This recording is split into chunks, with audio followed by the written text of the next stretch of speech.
Hello, welcome to cortex medicine and I am the बगल डॉग। And today आज हम क्या करेंगे, एसएलई पढ़ेंगे। Okay, an important point remember, जो मैं चार्ट समझा रहा हूँ ये चार्ट पूरा नहीं पढ़ना है, इमेज फुल नहीं पढ़नी है। जो मैं इम्पोर्टेंट पॉइंट बता रहा हूँ इस वीडियो के अंदर, ठीक है, वो ही पढ़ने हैं, वो इम्पोर्टेंट है according to me and according to standard books. Okay, क्योंकि ये गाइडलाइन एक पब्लिश गाइडलाइन है किसके लिए, जो रूमेटोलॉजी कर रहे हैं, जो प्रैक्टिस कर रहे हैं, लेकिन इसमें से क्वेश्चन पूछा हुआ है इस बार, तो जो मेन पॉइंट है वो जस्ट हाईलाइट की जा रही है। ठीक है, सो फर्स्ट थिंग है एसएलई के क्वेश्चन के अंदर एक्चुअली क्या है, इसमें से कई पॉइंट सीधे के सीधे हरिसन की बुक में दिए हुए हैं। तो picking and putting every line is more difficult for me, तो सीधा गाइडलाइन ली हुई है यहाँ से। ठीक है, सो ट्रीटमेंट ऑफ नॉन रिनल, ये नॉन रिनल सिस्टमिक एसएलई के लिए हैं। ठीक है, इसमें क्या करना है, जनरल मेजर्स यूज़ करना है, सन प्रोटेक्शन, एक्सरसाइज, स्मोकिंग नहीं करनी, balance diet, vaccination, normal body weight, blood pressure, lipid, glucose control, acetyl salicylic acid, वीके मीन्स जो एंटीप्लेटलेट ड्रग होती है, ये सब यूज़ करनी है आपको। ठीक है, माइल्ड, मॉडरेट, सीवियर, इनका एक क्राइटेरिया दिया हुआ है कि इसको माइल्ड कहेंगे, वो याद नहीं करना है आपको। सिंपल क्या याद करना है कि सारे के सारे पेशेंट के अंदर आपको क्या करना है, हाइड्रोक्सी क्लोरोक्विन यूज़ करनी है। ठीक है, हाइड्रोक्सी क्लोरोक्विन की डोज कितनी है, 5 mg पर किलोग्राम मिनिमम डोज है। ठीक है, और ग्लूकोकॉर्टिकोइड यूज़ करना है आइदर परओरल और IV if needed, short term use to control active disease, है ना। और टेपर करना है इसको around less than 5 milligram per day as quickly as possible. ठीक है, डिसकंटिन्यू। ठीक है, 2019 की गाइडलाइन के अंदर ये जो ग्लूकोकॉर्टिकोइड था, इसको टेपर 7.5 के अराउंड दिया हुआ था। यहाँ पे अपडेट किया इन्होंने 2024 के अंदर, वो कितना दिया, less than 5 milligram per day. अब इसके बाद क्या किया उन्होंने, ये सारी की सारी जो ड्रग है, मिथोट्रेक्सेट, अजाथ्यूटिन, माइकोफिनोलिक, मोफेटिल, ठीक है, ये जो दो नई ड्रग है, जो नई एंटीबायोटिक है, जो नई मॉडिफाइड डिजीज ड्रग है, ठीक है, DMRD है ना, या ये जो CNI है, कैल्शियम इनहिबिटर है, ये सब क्या दिया हुआ है इन्होंने इसके अंदर दिया हुआ है। ठीक है, अब इसका कोई ऑर्डर नहीं है, this is not in the order. ठीक है, ये कोई ऑर्डर के अंदर सिचुएटेड नहीं है, कोई भी यूज़ कर सकते हैं अकॉर्डिंग टू पेशेंट कंडीशन। ठीक है, आपका टारगेट क्या है, रिमिशन के लिए क्लिनिकल SLE DI स्कोर या इंडेक्स है वो 0 होना चाहिए, और हाइड्रोक्सीक्लोरोक्विन कंटिन्यू रहना चाहिए मिनिमम डोज के अंदर, और glucocorticoid less than 5 milligram per day होना चाहिए। और आप मानेंगे कि यदि पेशेंट लो डिजीज एक्टिविटी के अंदर है, भाई SLE का स्कोर लेस देन 4 से कम हो गया, आपका हाइड्रोक्सीक्लोरोक्विन ग्लूकोकॉर्टिकोइड की dose 5 less than 5 milligram per day हो गई, और इम्यूनोसप्रेसिव और बायोलॉजिकल एजेंट जो चल रहे हैं स्टेबल है और टॉलरेटेड डोज के अंदर चल रहे हैं पेशेंट के अंदर। Simple, this is important. ठीक है, अब यहाँ पे क्या है, मैंने बोला टॉप टू बॉटम इनका कोई ऑर्डर नहीं है। ठीक है, कोई प्रेफरेंस नहीं है। देखो ये कह रहा है कि पेशेंट हाइड्रोक्सीक्लोरोक्विन अलोन और कॉम्बिनेशन के साथ पेशेंट नहीं कर रहा है। ठीक है, और patient is unable to reduce glucocorticoid below dosages acceptable for chronic use, आपको तब जाके इम्यूनोमॉड्यूलेटिंग ड्रग या इम्यूनोसप्रेसिव एजेंट को यूज़ करना है, जैसे मेथोट्रेक्सेट, एजाथ्यूटिन, माइकोफिनोलेट, ठीक है, या अदर बायोलॉजिकल एजेंट जैसे बेलीमुमाब और एनीफ्रोलुमाब, ठीक, शुड बी कंसिडर्ड। ठीक है, यहाँ पे क्या है, बेलीमुमाब एंड एनोफ्रोलुमाब ये 2019 और 2021 के अंदर शायद इंट्रोड्यूस की थी, अभी तक यहाँ से कोई क्वेश्चन नहीं आया, तो आई थिंक यहाँ से आ सकता है। ठीक है, that's why I included these in patient with organ threatening और लाइफ थ्रेटनिंग डिजीज़, मतलब लग रहा है कि आपको ऑर्गन थ्रेटनिंग और लाइफ थ्रेटनिंग डिजीज तो आपको तब क्या जाके यूज़ करना है, तो सबसे लास्ट में दिया हुआ है साइक्लोफॉस्फेमाइड और रिटुक्सीमैड कैन बी कंसिडर्ड। ओके, अब साइक्लोफॉस्फेमाइड और रिटुक्सीमैड के लिए NIH की गाइडलाइन अलग है, यूलार की गाइडलाइन अलग है, वो आप उनको याद नहीं करनी है। ठीक है, अब देखते हैं यहाँ पे दो चीज़ फीचर है, बेलीमुमाब एंड एनीफ्रोलुमाब। ठीक है, ये दो ड्रग है जो कि यूज़ में होती है। देखो इनका टारगेट है B4, याद रखना है, BFF, ठीक है, B सेल करके कुछ है, और एनीफ्रोलुमाब क्या है, टाइप 1 इंटरफेरॉन रिसेप्टर। ठीक है,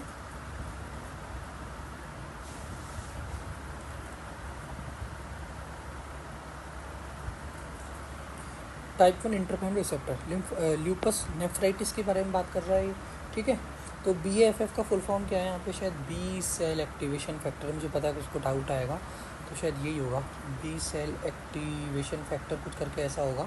ठीक है, सो ये कोई इसकी पैथोजेनेसिस में काम में आता है, तो इसलिए यहाँ पे लिया हुआ है। ठीक है, बेलीमुमाब, ठीक है, उसकी एंटीबॉडी उसके खिलाफ, और टाइप 1 इंटरफेरॉन रिसेप्टर है। ठीक है, ल्यूपस नेफ्राइटिस के अंदर बेलीमुमाब को यूज़ में किया हुआ है। ठीक है, SLE के अंदर दोनों यूज़ होते हैं, रूट कोई मतलब नहीं है याद करने से, मुझे नहीं लगता है। ठीक है, ये इसलिए यूज़ हुआ है ल्यूपस नेफ्राइटिस में क्योंकि रीनल प्रोटेक्शन करता है, जबकि एनीफ्रोलुमाब क्या करता है, इसके ना जॉइंट इंप्रूवमेंट करवाता है। ऑनसेट से कोई मतलब नहीं है, प्रिकॉशन आपको रखता है कि कोई भी मोनोक्लोनल एंटीबॉडी वो इन्फेक्शन को रूल आउट करके ही देनी होती है। ठीक है, सो आई थिंक जो हाईलाइटेड पॉइंट है मुझे लग रहा है कि तो ये दोनों BFF का फुल फॉर्म याद रख लेना आप, क्या है, B cell activating factor.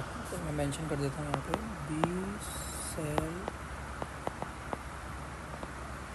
Activating factor ये है, ठीक है। इसके अलावा आप ये याद कर सकते हैं कि लूपस नेफ्राइटिस के लिए कौन सी यूज़ में हो रही है, ठीक है, लूपस नेफ्राइटिस के लिए कौन सी यूज़ में आ रही है, ओके।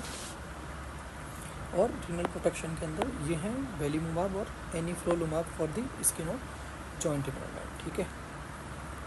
अब बात करते हैं कि प्रोग्नोसिस स्कोर कौन कौन से हैं। इसके लिए देखो मल्टीपल प्रोग्नोसिस स्कोर है। दो ओल्डेस्ट है जो शायद वो है SLEDAI, SLE disease activity index, decrease more than of 5 point कोई इम्प्रूवमेंट शो करते हैं, ठीक है। ये डिक्रीज ऑफ मोर और equal to 4 points it shows improvement, 4 point improvement show नहीं कर रहा है, डिक्रीज ऑफ 4 पॉइंट्स, ठीक है। इसके बाद क्या हुआ, SLEDAI 2K इसका अपग्रेडेड कर दिया इन्होंने। और एक जो नया स्कोर अभी चल रहा है वो कौन सा है, SLEDAS, ठीक है, SLE डिजीज़ एक्टिवेटिंग स्कोर। यह इंडेक्स है, याद रखना, या स्कोर है, इसमें मोर देन 17 वेरिएबल है। और करेक्शन के लिए पॉइंटों में है, स्कोर तो कोई मतलब नहीं है याद करने से, ठीक है। नाम याद रखना। What are the clinical manifestation, SLE की क्लिनिकल मैनिफेस्टेशन से इस बार क्वेश्चन आया था। क्या क्वेश्चन आया कि मतलब INI-CT के अंदर एक तरफ इन्होंने बिल्कुल कोर क्लिनिकल क्वेश्चन दे दिया और एक तरफ बिल्कुल हार्ड दे दिया। तो यहाँ से इजी क्वेश्चन क्या आया, what are the which of the following is the most common manifestation of SLE, एक क्वेश्चन ये था। और which of the following is most common manifestation of शायद मल्टीपल स्क्लेरोसिस आया था। तो वहाँ पे सेंसरी सिम्टम गया था शायद, और यहाँ पे जाएगा मस्कुलोस्केलेटल सिम्टम, शायद आर्थ्राल्जिया दिया था ऑप्शन के अंदर।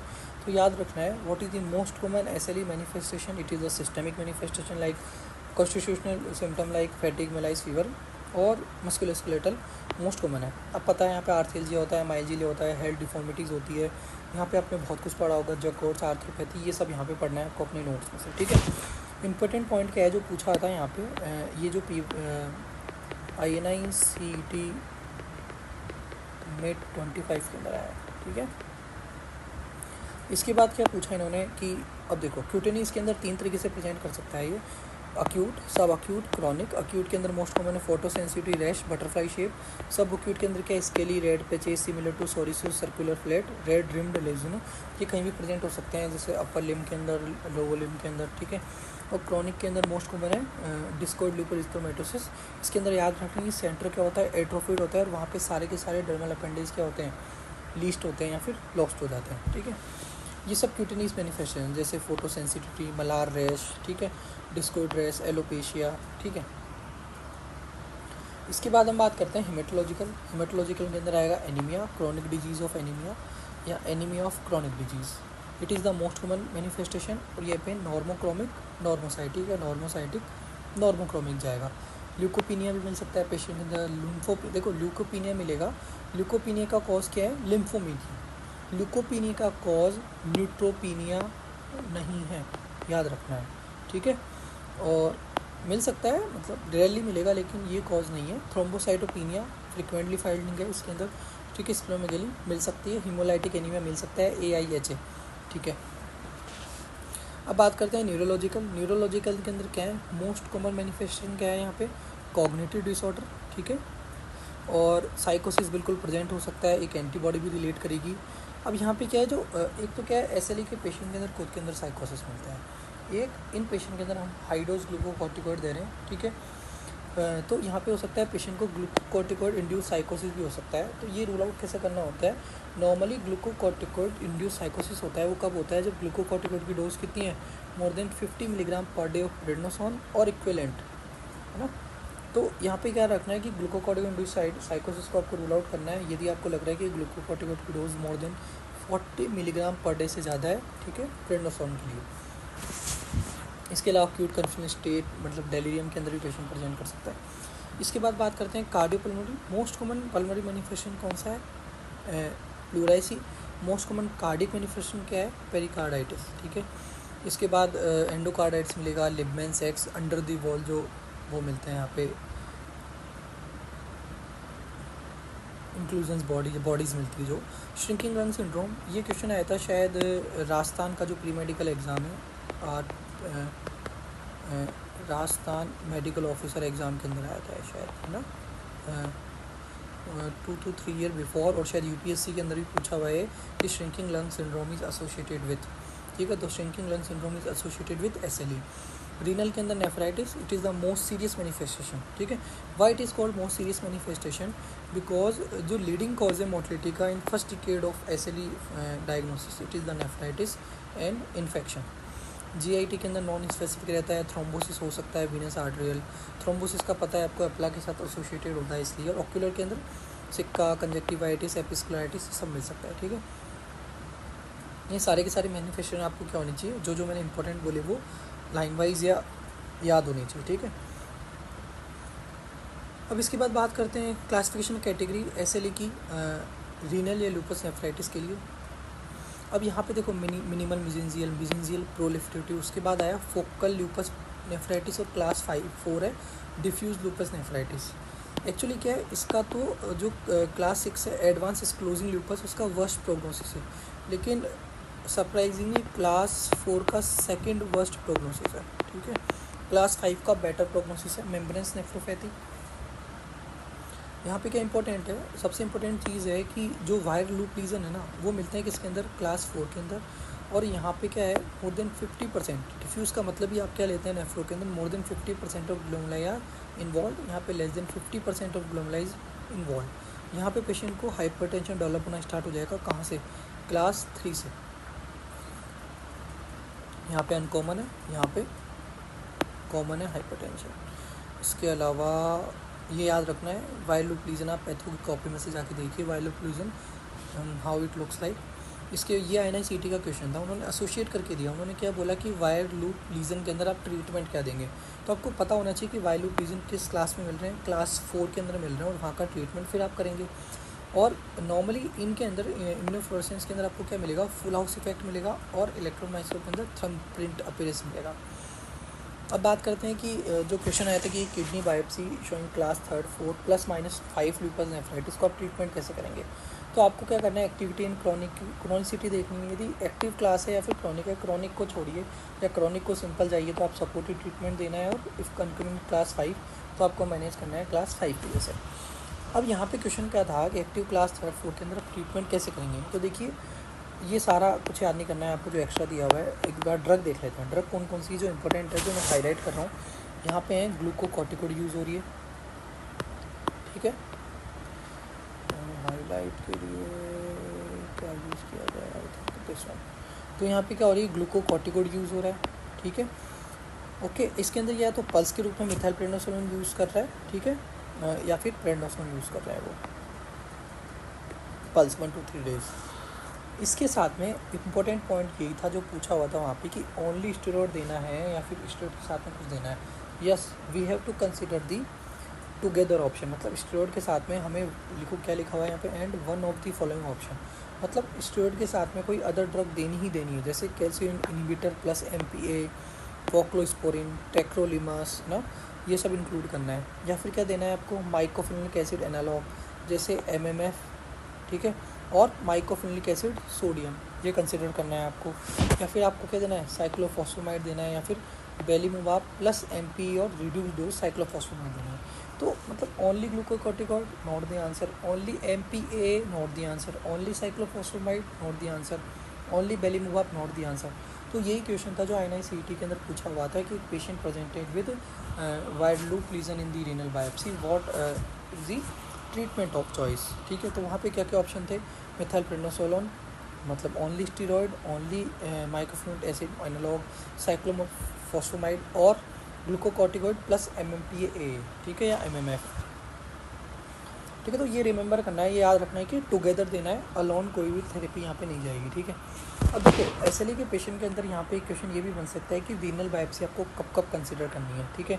तो एक पेशेंट है SLE का, टेस्टिंग इंडिकेटेड व्हेन, SLE के लिए टेस्ट कब इंडिकेट करेंगे, जब प्रेजेंटेशन वैसी हो, रेगुलर सर्विलेंस के अंदर सस्पिशन कर रहे हो आप डिजीज़ फेयर का, serum creatinine, EGFR analysis bye डिपिस्टिक and sediment, sport protein creating ratio जिसे हम कहते हैं PCR, सीरोलॉजी करनी है। अब देखो यहाँ पे क्या है कि आपको लग रहा है एविडेंस कि एक पेशेंट का एबनॉर्मल प्रोटीन यूरिया है और यूरिन सेडिमेंट है कितना, मोर देन 2+, ठीक है। और dipstick abnormal protein assess by dipstick protein more than 2+ any level of specific gravity, और लो स्पेसिफिक ग्रेविटी के अंदर कितना है डिपिस्टिक प्रोटीन मोर देन 1+।